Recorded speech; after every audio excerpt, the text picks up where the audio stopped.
Hey everybody, Kevin Gordon here from Autosavant.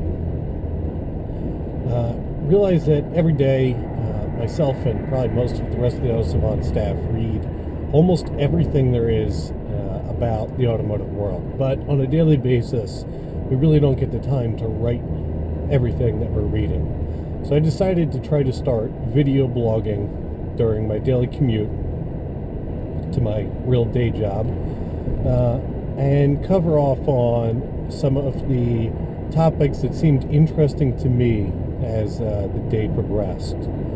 So this will be number one in the series, recording on our new GoPro Hero 2, which you'll notice the audio quality is less than stellar on, and I'm working on a solution to be able to use an external mic for that and blend the two together. So stay tuned for some improved audio quality and not a close-up of my face. The reason that it's mounted so close to me at this point is so that you can hear me.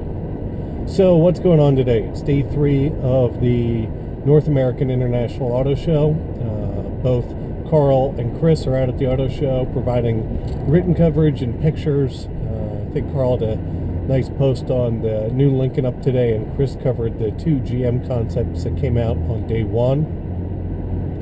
To me, I think one of the interesting things that came out was the pricing for the Fiat 500. So the Fiat 500 Abarth is going to be priced from $22,000 and up, which, you know, for a small, compact, hot hatchback, I believe as they're called, seems pretty reasonable. I think the issue with it is for the weight of that car, and with 160 horsepower, it's going to be sporty, but I think things like the new Hyundai Veloster Turbo are really going to give it a lot of competition. And since there is getting to be a lot more in that market, we have to figure that Ford at some point is going to release a hotter Fiesta. The Focus ST is coming. You've now got the Veloster Turbo, you know, in the compact hatchback sporty car segment. It's going to get to be a little bit crowded, and I think it's going to be a hard task for Fiat to really wind up with large segment of market share there. So the Fiat 500 Abarth for $22K, you know, interesting, but I think the Veloster Turbo is going to be a much more interesting proposition. One of the other things that got announced today, not really tied to the auto show, but did make a couple headlines, is the fact that the new CX-5 compact SUV slash crossover slash lifted compact is going to achieve 26 city and 35 miles highway miles per gallon. So, and that is going to be with a front-wheel drive, 6-speed manual, a car that I'd be surprised if you ever see on a dealer's lot. So it's impressive, but let's face it, if you went out and bought a 4-door wagon, you can easily achieve those numbers, and you don't have to use any kind of special technology to do so.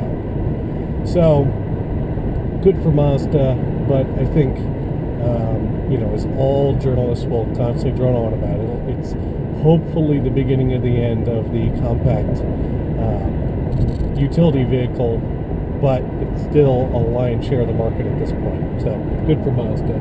And finally, Rolls Royce sold more Rolls Royces in 2011 than they have in the last 100 years. So what does that tell us? Well, it tells me the fact that if you can tart up a 7 Series BMW in Ghost trim, you'll sell a lot of them. So expect all the, you know, pinnacle manufacturers to continue to devalue their lines as they go forward.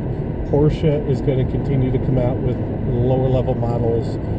Rolls Royce, Bentley, expect to see lower level Bentleys in the future in order to increase sales volume. I mean, we already see Aston Martin with the Signet overseas. I think they've got 2 issues. One's going to be, of course, the fuel economy wars that are coming with the CAFE regulations. But the bigger one is they just sell volume, and the panache that goes along with the top level of their cars just doesn't matter to them if they can really start to sell a lot. So that was it for today. Stay tuned, hopefully, for a daily update with improved video and improved audio. And I will talk to you guys tomorrow.